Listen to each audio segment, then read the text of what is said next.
Hey guys, you know what's awesome about these videos or making them is that I stopped forgetting my phone at home.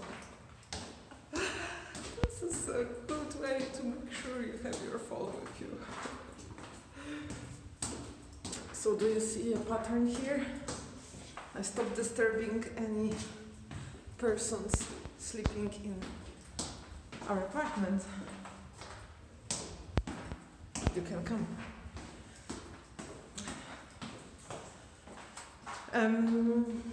So it's a lazy Friday. I really wanted to stay at home today, but I have some nice things planned during the day, so let's get to it. This video is long overdue, because this is one of the things that are that struck me the most, that are really very different in terms of approach here in the US. And it's, I'm sure you know what I want to talk about. It's this a little bit surprising approach to food.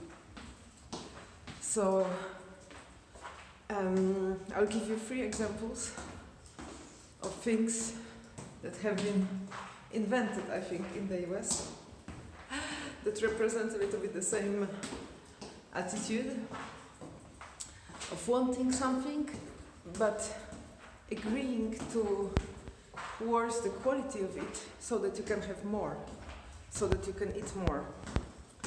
So what am I talking about? Yesterday I was queuing for my bagel and the girl before me asked to have some of the bagel, like dough, some of the bread removed from the bagel. So it's the first time I heard about this, and I asked another friend that was with me, like, what is it all about? And the friend said, of course, you want to remove some of the bread so that you can fill the bagel with more topping, with more cream cheese, so that you feel that you are eating less, but actually it gives you space in the bagel to eat more. So if you are lost, don't worry, I was lost as well. What I think it is, it's a little bit this wanting to eat a bagel, which, I mean, who am I to judge? It's the best thing. It's the best thing to eat ever. So wanting to eat the bagel, but culpabilizing for I don't know what. So like, oh, it's a bread. It's not good for you. It makes you fat. I don't know. And then still wanting to eat this bagel, but in a version like light version, so that you have the same pleasure, but you sort of reduce guilt or something. So I don't really understand this, but let me go to another example. Another example, of course, I'm sure you already know, this is quite popular also in Europe, but it's all this milk with reduced, or product with a reduced number, like percentage of fat. And so we were in a cafeteria, and a colleague of mine also ordered a coffee with light milk. I don't remember what exactly she ordered. Anyway, she went for a cow milk, but look at that. There is someone in here.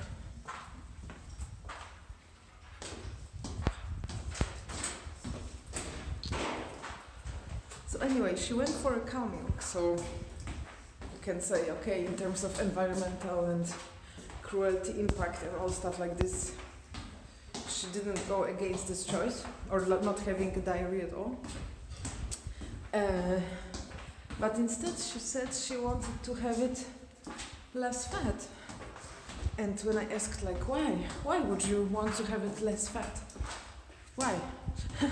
She said that US government issued in some way back some sort of recommendation that connected eating fat with people being fat, which, as surprising as it might sound, is not really directly related in as simple as that. And if you remove the fat from products, then the taste gets worse, right? So what you usually top it up with so that you can still enjoy the taste is sugar. So that made sugar consumption, sugar that's addictive, right? So it made the sugar consumption explode in the US. But you very rarely see things that are without added sugar, It's the opposite. Even orange juice has added sugar. So many things have added sugar. Ketchup has so much sugar. So it's a little bit the same behavior, right? She wanted to have her coffee with milk, but she wanted to be conservative in terms of fat. I don't know. And the third example, that's my favorite, it's a frozen yogurt, So something like an ice cream, but doesn't taste as good. It's true that maybe frozen yogurt is more a product by itself, sometimes you may crave an ice cream and sometimes you may crave frozen yogurt. But it's actually like a sour, less creamy version of an ice cream. So, also another colleague explained to me that this way you can have more of it without feeling guilty. So you are in a way obliged to have more of it to sort of have the same amount of pleasure, that you would have just by eating a little bit of ice cream. So it's all a little bit confusing. Removing the dough, removing the bread from the bagel, removing the fat from milk.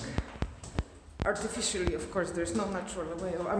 Yes, there's a natural way, but I don't believe in this industrialized country that it's done just by spinning the milk.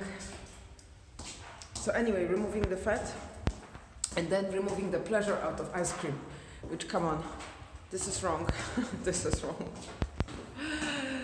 Yeah, and I don't mean surprisingly removing the pleasure didn't go into direction here that it went in Japan, that consumes very little sugar and, in my personal opinion, produces the best ice creams ever, exactly because they are less sweet.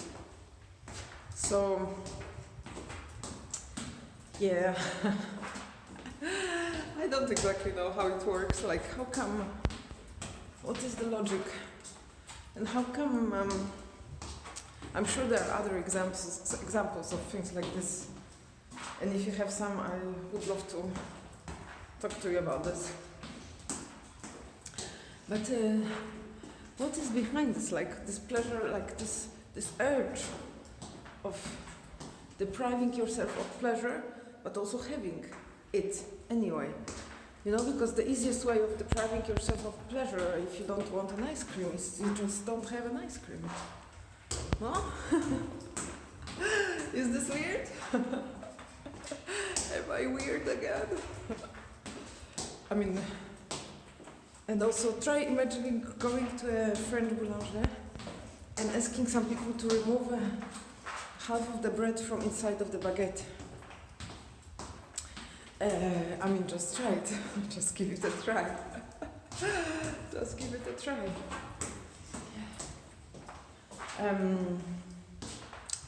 A lot of things to discover and reflect on.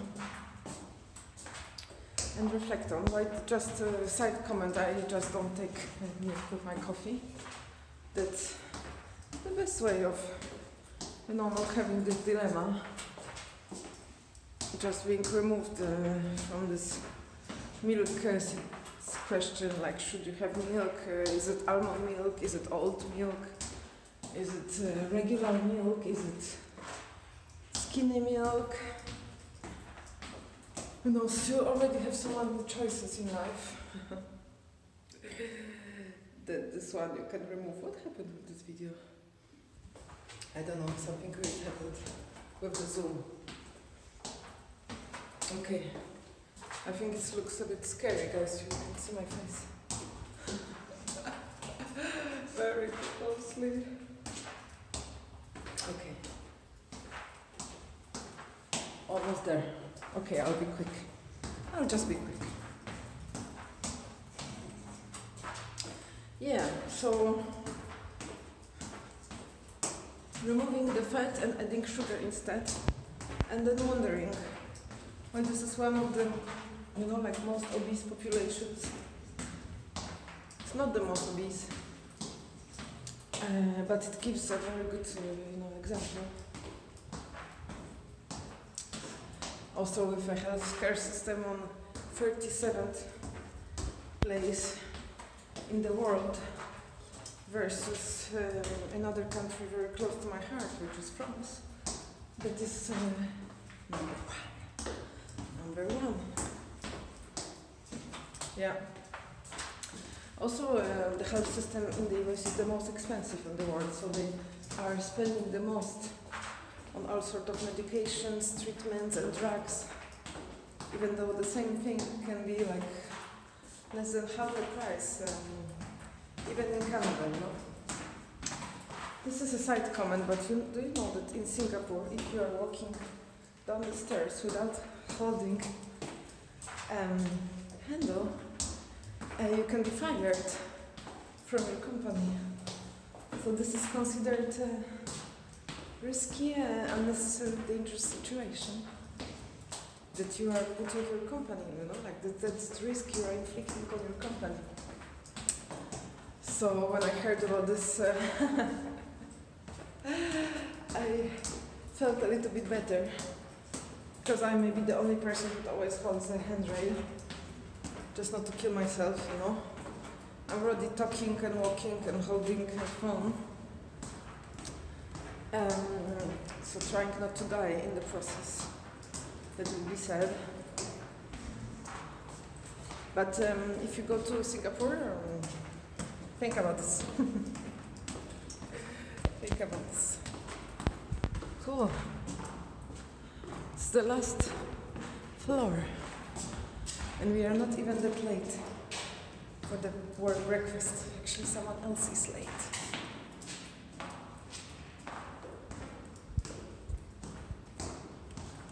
Hey! 57 floors. Ciao, guys. See you.